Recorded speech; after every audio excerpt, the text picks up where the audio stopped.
राधे राधे दोस्तों। वट सावित्री व्रत आने वाला है। वट सावित्री व्रत में आप घर पर सरल तरह से सरल सामग्री से आप पूजा कैसे कर सकते हैं, चलिए हम इस वीडियो के माध्यम से आपको सरल सी सामग्री दिखाते हैं। आप घर में क्या क्या सामग्री ले सकते हैं सरल सी, आपको इस वीडियो के माध्यम से दिखाते हैं। वट सावित्री में सुहागिनियों का ये व्रत होता है, तो हम सुहाग की समान और क्या क्या हम सामग्री सरल तरह से ले सकते हैं। वट सावित्री व्रत के दिन हमें वट वृक्ष की टहनी लेनी होती है, जिसमें कॉपी ऐसे लगी हो, और ये हमें वट जिस दिन वट वृक्ष की व्रत हम रखते हैं उससे एक दिन पहले हमें ये टहनी तोड़नी होती है। हमें जिस दिन वट व्रत करना है उस दिन यह टहनी नहीं तोड़नी होती है, और यह 26 मई को और सोमवती अमावस्या के दिन रखा जाता है। और हमें क्या क्या सामग्री लेनी है, सबसे पहले हमें वट वृक्ष में जल चढ़ाने के लिए हमें एक पात्र में जल लेना है। टीका करने के लिए हमें चावल, मौली, रोली और हमें हल्दी अवश्य इस दिन लेना है, क्योंकि हल्दी सुहागिनियों का प्रतीक होता है, तो हमें हल्दी इस दिन अवश्य लेना है। और हमें 2 जनेऊ लेना है, एक हम वट वृक्ष में चढ़ाएंगे और एक गणेश जी को। फिर हमें मौली लेनी है, और फेरी करने के लिए हमें कच्चा सूत लेना है।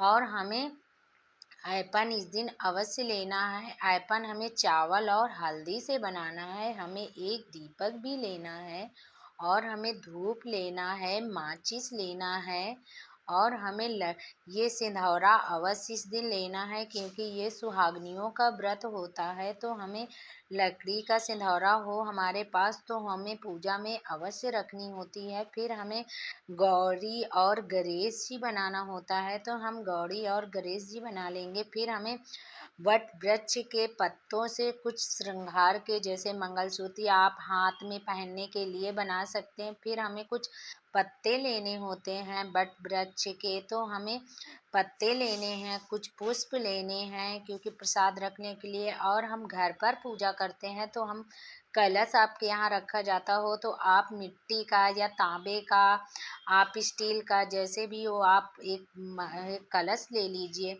फिर हमें कुछ फल लेने होते हैं, जैसे इस टाइम पे खरबूजा है, आम है, आपके पास जो भी ऋतु फल हो आप वो ले लीजिए। और हमें कुछ मीठे में बनाना होता है, तो इस दिन हम वट वृक्ष की पूजा की जाती है, तो वट वृक्ष में ऐसे फल लगते हैं, उन्हें बड़गुल्ले कहे जाते हैं, तो हमें इस दिन पूजा में ये बरगुल्ले अवश्य बनाने होते हैं। आप हलवा पूड़ी जो भी आपके यहाँ बनता हो आप वो मीठे में भोग अवश्य बनाइए। फिर हमें कुछ दान करने के लिए नाज लेना होता है। फिर हमें इस व्रत में चने अवश्य पूजा में लिए जाते हैं। चने 11 परिक्रमा करने के बाद यहाँ चने खाए जाते हैं, काले चने, तो हमें काले चने अवश्य लेना है।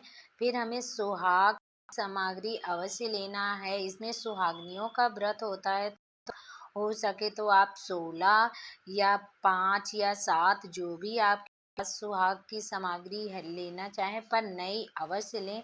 ना हो तो आप 3 चीज अवश्य लें, चूड़ी, सिंदूर और बिंदी।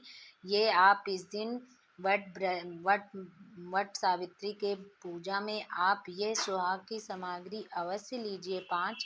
फिर हमें कुछ दक्षिणा रखनी होती है, जैसे हम कुछ भी पूजा में नहीं सामग्री ला पाते तो उसके लिए हमें दक्षिणा अवश्य रखनी होती। फिर हमें वट सावित्री व्रत की कथा पढ़ने के लिए पुस्तक लेनी होती, और ये हमें वट वृक्ष में और पति को हवा करने के लिए हम एक बांस का बेना अवश्य लेंगे। और हम इस दिन अपने पति की और वट फिर हमें पूजा करने के बाद हमें 11 चने ऐसे ही गुटुकना होता है, तो हमें 11 चने और बरगद की टहनी की कोपले लेनी होती हैं। ये इस तरह से हमारी सामग्री है, जो हम सरल तरह से आप घर पर पूजा करने के लिए आप ये सामग्री ले सकते हैं, सरल सामग्री है। और हम इस दिन वट सावित्री व्रत के दिन हमें पूजा करने के लिए यह सामग्री अवश्य लेना है।